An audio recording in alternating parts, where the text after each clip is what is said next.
Disclaimer muna bago natin panoorin to. Hindi ko alam kung kailan talaga nakuha itong video na to. Pero dito sa uploader ay 3 hours ago lang, no, mga kababayan. Again, hindi ko alam kung kailan nakuha ito. Pero makikita natin sa itsura ni Kiko Pangilinan at dito natin mabibase kung kailan din talaga. Kayo na ang humusga kung kailan ito, kung recent ba to o hindi.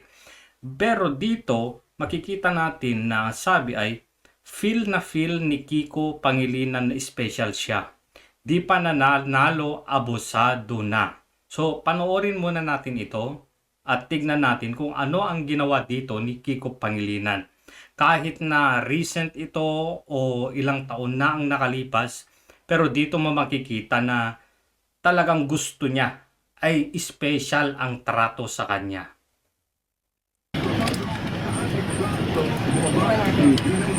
Bumaba na sa FMB. Bumaba na si FMB.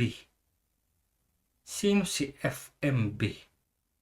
Kagang slow ko yata. Hindi ko talaga makuha. Kanina ko pang iniisip to kasi napanood ko na. Sino si FMB? FMB. FMB. Hindi ko talaga magets, no? Paki-comment na lang kung nagigets nyo kung sino yung FMB na yan.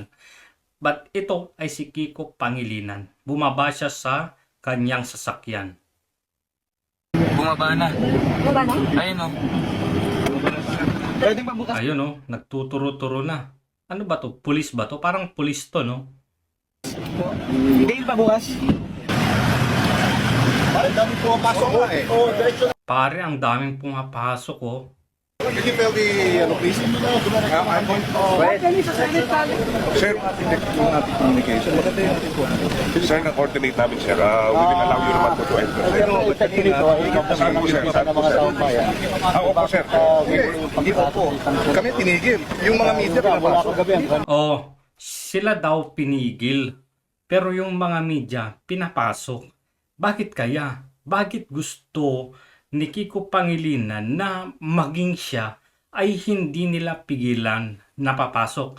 Kung makikita natin dito, ang daming tao, oh, ang daming kamera. Pero ganito pa rin yung asal niya.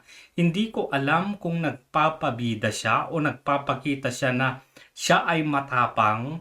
Pero parang mali talaga itong ginawa ni Kiko dito. Gusto talaga niya ng special treatment. Kanina, ang mga sumusunod sa kanya, sumusubay Siguro mga 10 nakalong arms, ang dami gamit, bulletproof vest. Kala mo, terrorist, kala mo malaking mapangalan Sir, tao. may instructions po kami sa kanila to screen yung mga papasok. Yung nakakapasok, sir. Oh, may instruction daw na i-screen yung mga pumapasok. Hindi porket ikaw ay Kiko Pangilinan, hindi ka na i-screen. Sumusunod lang sa utos yung mga nandyan sa checkpoint na yan o sa gate na yan. So, bakit mo sila question? At bakit? Sino ka ba? Para hindi i-screen. Tuloy. Those were also had access Tapos passes, sa mga sir. ganong klase. Kaya, pasensya na po. Oh, may mga access passes daw. Kayo wala eh. Natural, hindi kayo muna papapasukin. I-screen kayo. Yung mga nauna sa'yo, meron ng mga passes. So, na-screen na sila. Bago pa sila magtangkang pumasok dyan, meron na silang clearance. Kayo wala. Ang gusto mo ay special treatment lang talaga. Po, sir, but you will be arrested. I'm sorry, sir, for the inconvenience. Naglakad o pumasok na lang no? Hindi ba siya, sige, pasok na kayo. Wala, naglakad na lang. So, anyway, ganyan mo makikita ang ugali ng isang politiko na dapat ay itrato siya ng espesyal. Ito yung ugali ng gustong maging senador ulit. Eto tatanungin ko kayo mga kababayan. Si Kiko Pangilinan ay naging senador nung panahon ni Pangulong Duterte. Please correct me if I'm wrong, no? Pero sa pagkakatanda ko, senador siya noon. Ano ba ang naaalala nyo kay Kiko Pangilinan? Meron ba siyang mga significant na nagawa para sa bansa? O naaalala lang natin o nakikita lang natin si Kiko Pangilinan bilang kontra ng kontra sa administrasyon kasi nga kalaban yung nasa administrasyon. Yun bang makakontra lang para lang maging relevant, kontra na lang ang gagawin. Ngayon, noong mga nakaraang araw o nung nakaraang araw ay may kick-off rally sila. Yung mga Pinklawan na si Kiko Pangilinan ay tumatakbo ulit na senador. At ang sabi ng kanyang butihing asawa na si Sharon Cuneta, palagay niyo po ba, maraming nagsisisi na hindi si Kiko ang binutong Vice President? Kayo pong mga magulang, masakit po ba na hindi si Kiko ang Vice Presidente? Wala po siyang nagawang masama. Wala po siyang nagawang pagnanakaw.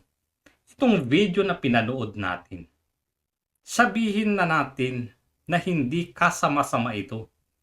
Pero katanggap-tanggap ba yung ganitong asal ni Kiko Pangilinan? Gusto niya special treatment.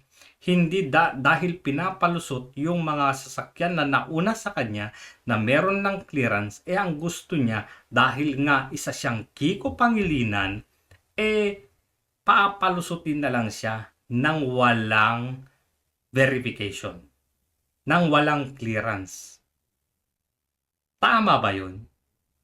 Hindi ba masama yung ginawa ni Kiko dito? Nagtatanong lang ako kasi ito nagkakaso din ng mga vloggers.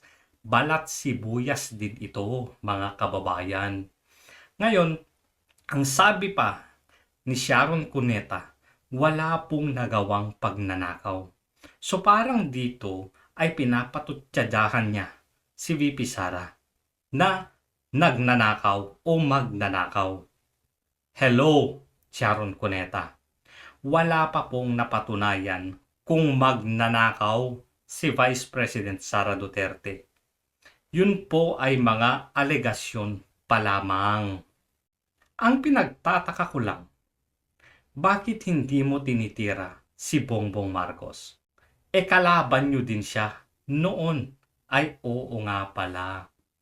Nandun kayo sa pa-concert ng Malacanang. Sanib puwersa na pala ngayon ang mga Pinklawan, Dilawan at Pulaan.